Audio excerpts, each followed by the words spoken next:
दोस्तों, क्या आपने कभी महसूस किया है कि आप विज्ञान और अध्यात्म के बीच झूल रहे हैं? एक तरफ तर्क और प्रमाण, दूसरी तरफ विश्वास और अनुभव। सदियों से कहा गया कि ये दोनों रास्ते अलग हैं, लेकिन क्या सच में ऐसा है? सोचिए, विज्ञान सवाल करता है, ये कैसे है? अध्यात्म पूछता है, क्यों है?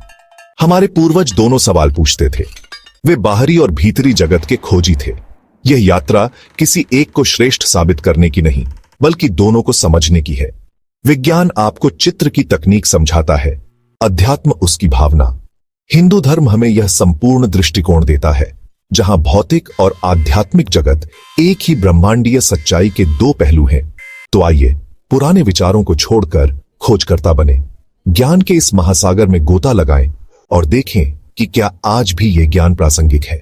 यह सिर्फ इतिहास नहीं, बल्कि खुद को और ब्रह्मांड में अपनी जगह को समझने की खोज है। जवाब आपके करीब है, जितना आप सोचते हैं। क्या आप तैयार हैं? चलिए शुरू करते हैं। हिंदू धर्म क्या है? ये सिर्फ मंदिर, रीति रिवाज या देवी देवता नहीं। असल में ये एक जीवन शैली है, एक दर्शन, एक विज्ञान जो हजारों वर्षों से बह रहा है।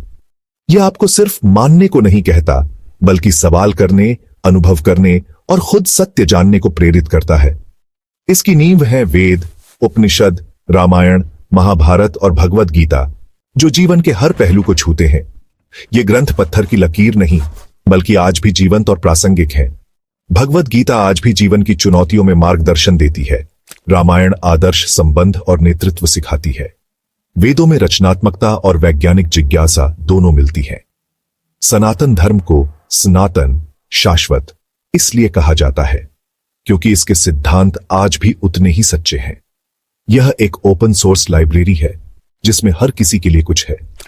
आप भक्ति, ज्ञान, कर्म या ध्यान किसी भी मार्ग से जुड़ सकते हैं। यह आपकी व्यक्तिगत खोज और मुक्ति की यात्रा है। क्या आपने सोचा है कि दुनिया की इतनी कहानियां और विश्वास इतने मिलते जुलते क्यों हैं?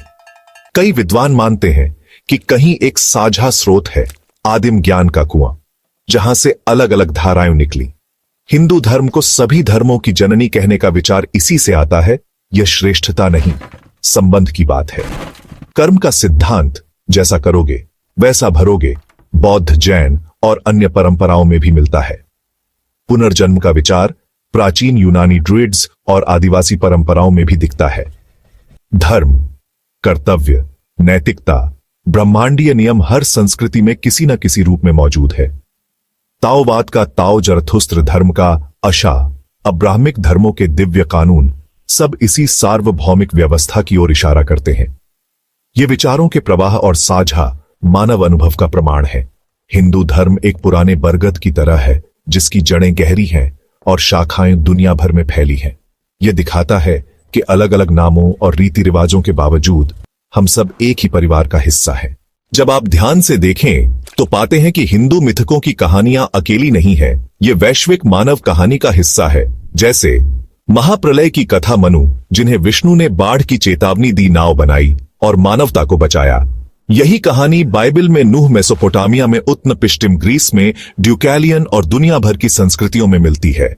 नाम बदलते हैं, पर मूल कथा बाढ़, चेतावनी और मानवता की नई शुरुआत समान रहती है।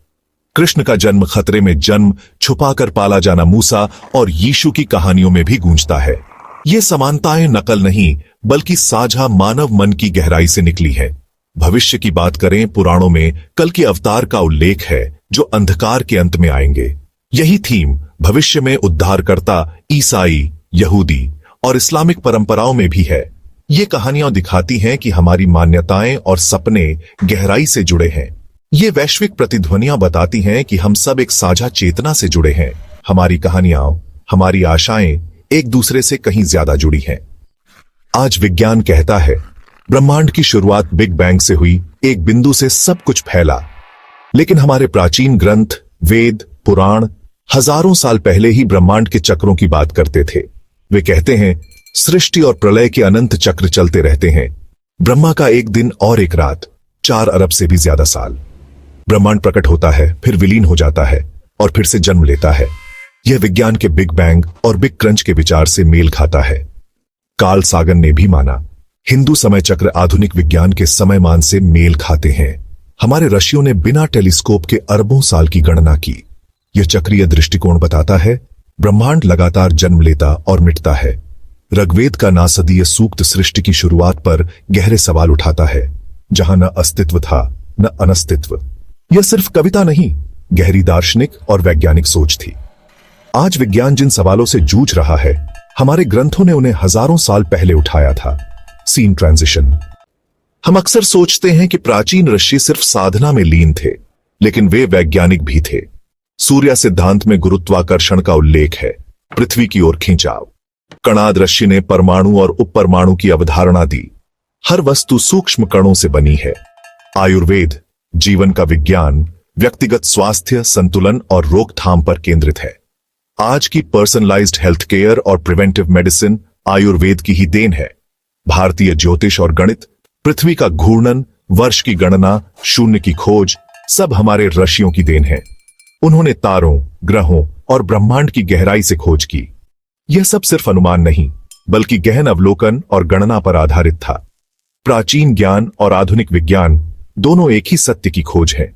यह परंपरा आज भी प्रासंगिक है।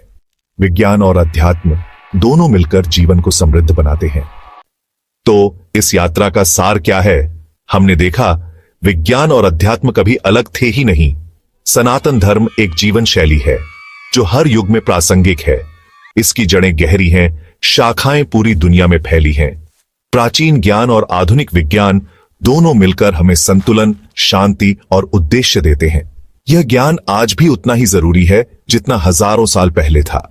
यह हमें सिखाता है ब्रह्मांड एक जीवित, बुद्धिमान और आपस में जुड़ा हुआ तंत्र है। आप किसी भी पेशे में हो, इन सिद्धांतों को अपनाकर जीवन बेहतर बना सकते हैं। ध्यान से फोकस, आयुर्वेद से स्वास्थ्य, गीता से साहस, वेदों से विस्मय, यह सब आज भी आपके लिए है। जिज्ञासु बने, पढ़ें, सवाल करें, खुद अनुभव करें। यह ज्ञान संग्रहालय में रखने के लिए नहीं, जीवन में उतारने के लिए है। विज्ञान और अध्यात्म का यह पुल हर किसी के लिए है। यात्रा प्राचीन है, लेकिन शुरुआत आपकी है, अभी, इसी क्षण। आसान है। ये था हमारा पहला भाग, हिंदू धर्म की आत्मा, उसकी प्राचीनता और विज्ञान से जुड़ी गूढ़ बातें। आशा करता हूं आपको ये यात्रा रोचक और ज्ञानवर्धक लगी होगी। भाग 2 में हम और गहराई से जानेंगे योग, ध्यान, क्वांटम भौतिकी, आयुर्वेद और हिंदू धर्म के विज्ञान को।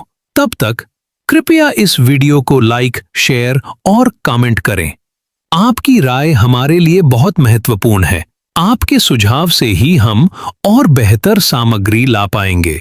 जल्द ही मिलते हैं भाग 2 के साथ। तब तक बने रहिए, सीखते रहिए।